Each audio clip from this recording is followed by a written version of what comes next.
Welcome to the quarantine classes. Today we are going to discuss a very important question related to the writing section for class 10th, that is the analytical paragraph writing. It comes as question number 4. Write an analytical paragraph on the basis of the given map, chart, report, online graph, etc. in about 150 to 200 words. It is a long composition. It has been introduced in the place of story writing this year itself. It comes for 10 marks and the word limit is 150 to 200 words. An analytical paragraph lays out and explains the evidence that supports a thesis. So, it is a paragraph which explains the data that has been provided to us, and whatever we write down is actually a thesis. Thesis is a statement that declares what you believe and what you want to improve. So thesis is strictly based on the data that has been provided to us, and once we analyze the data and write it down, it is known as an analytical paragraph. So analysis is the detailed examination of elements or structure of something. First of all, let us see the layout for an analytical paragraph.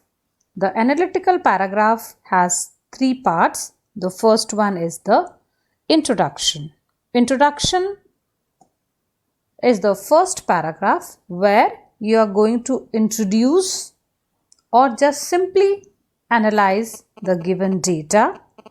It should be written only in one paragraph, or rather I would suggest just 2 to 3 lines. It should be short and crisp. Since it is the opening paragraph, it should not be a detailed one. Just introduce whatever has been provided to you. The second one is the body. This is the part of the analytical paragraph that should be detailed.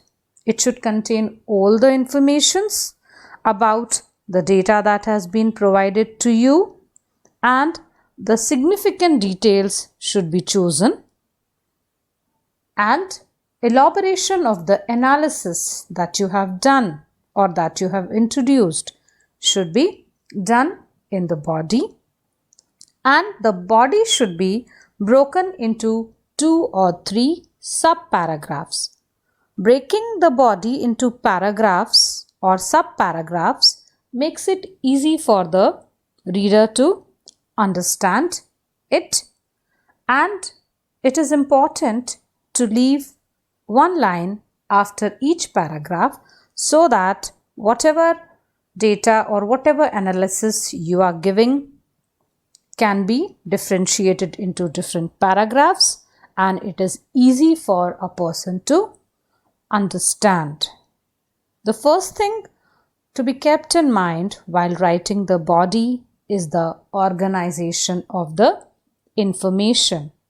The larger differences should always be mentioned at the first place, and later on you can move on to the differences which are minor, or rather there are no differences at all in some data, and later on in the body, maybe the last paragraph, you can just mention about the data or the aspect that has remained unchanged or constant throughout the data that has been provided to you. And of course, you should compare the information, and while comparing, you should mention or refer to both the parties. If there are two different things that have been analyzed, mention both the things.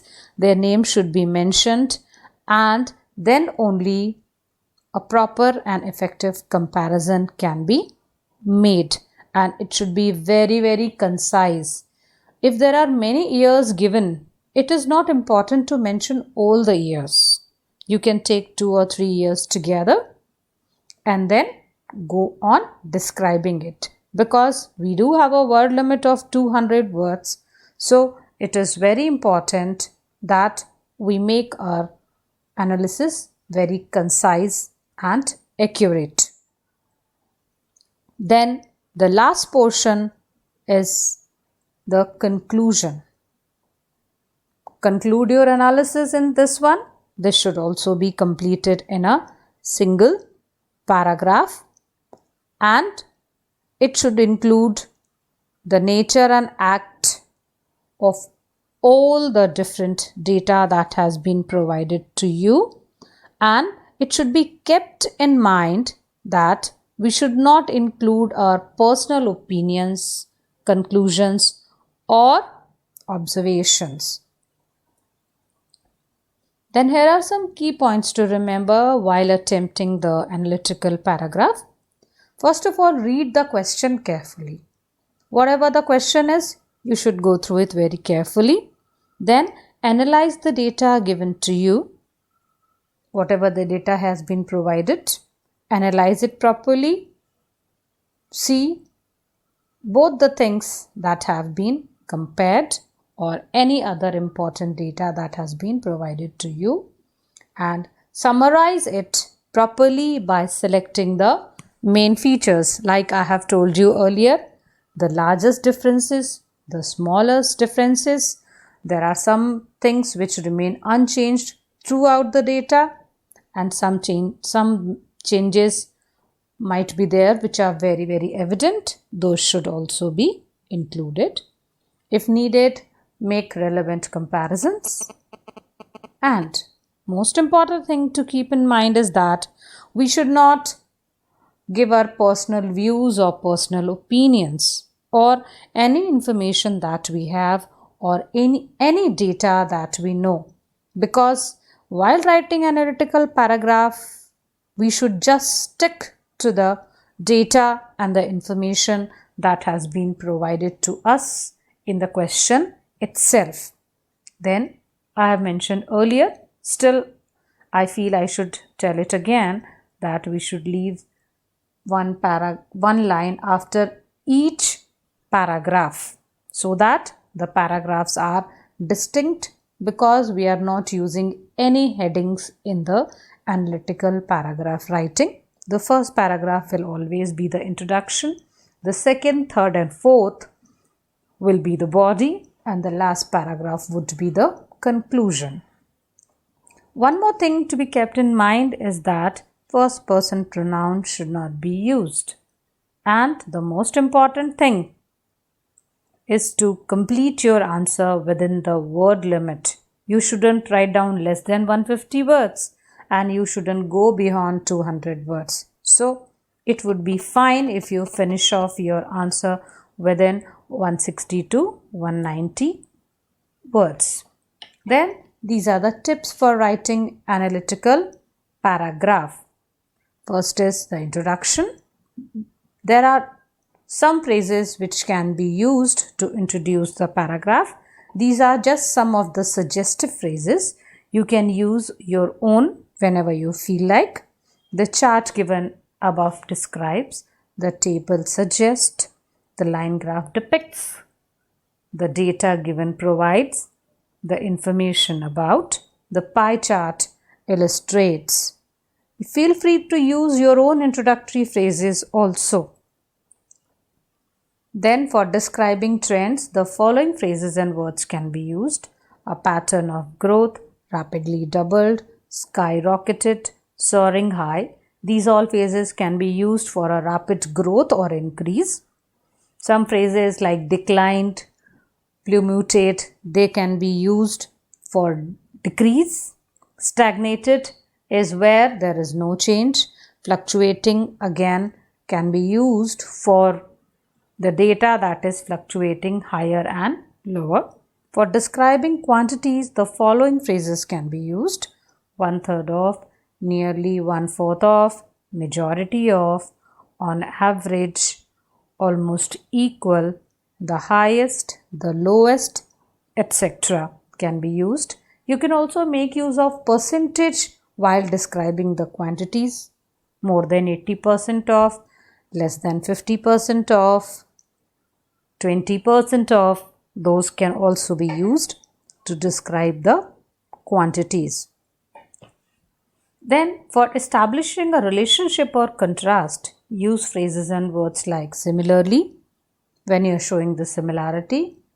When you are comparing, you can use in comparison to, in contrast with, however, whereas when it comes to striking noticeable differences. When the differences are very clear, these two can be used.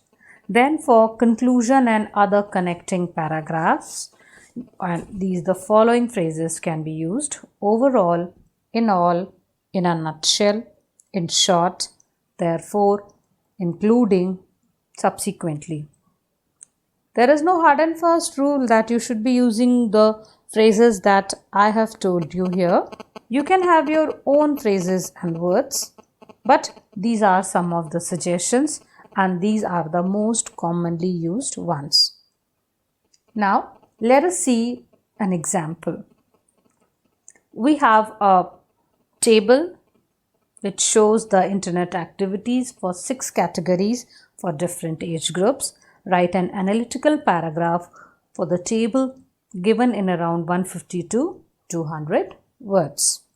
So you can see the internet activities by age groups. The age groups provided, the first one happens to be the age group in which you people are. That is teens, 20s, 30s, 40s, 50s, 60s and 70 plus. Then you can see the percentage of activities, get news, online games, downloads, product research, buying a product, searching for people. Once you analyze the column of teens, you will see that the highest percentage of the activities that they indulge in is online games, getting news and downloads. Product research is 0 and the least percentage is searching for people. But once you look at the other tables, you will see that all other people from 20s to 70 plus, they are spending a good amount of time on getting news. They are not that much interested in online games. As the age increases, you will see there is a decline in that activity of online games. The same goes with the downloading. The least 6% happens to be in case of 70 plus people. And then you can see the maximum time is devoted to product research and buying the product. You can see in 30s and 40s it is high as has 80% and 83%, right? So now we are going to see the answer. The first paragraph, that is the introductory one. The given table suggests the internet activities of 7 age groups ranging from teens to those in their 70s for 6 different kinds of activities, right? So we have just given an introduction about what the table shows us. The table shows that the younger generation is more interested in online games and news, while the older generation spends time on the internet to research and buy products. So, as I had told you earlier in the beginning, you should stress on the largest, the biggest thing, the biggest difference, and the smallest difference. Okay. Then you can see the second paragraph of the body. It is evident from the table that teens mainly use the internet for games as high as 80%, 81%, news and downloads, and are not much interested in searching for people or friends or doing any other product research. The middle-age group, people in 20s to 60s, is highly interested in getting news, doing product research and buying the product. And you can see we have given a percentage range, the percentage ranging from 70 to 80%. Then you can see the third subpara of body. the internet activity which gets the least time is searching for people. So people are not interested in searching for other people. All the age groups spend less than 30% of their internet time on the same. The amount of time spent on downloads decreases with age and gets as low as 6%, especially for the people in their 70s. Then let's have the conclusion. Overall, the table suggests that teenagers are most likely to spend time playing games and doing downloads. This is describing the teenagers. Then on the other hand, older people are interested in researching and buying products. People spend the least amount of time searching for other people. I hope you people have understood. And this question always has an internal choice. And if there are any other queries, you can put in your queries.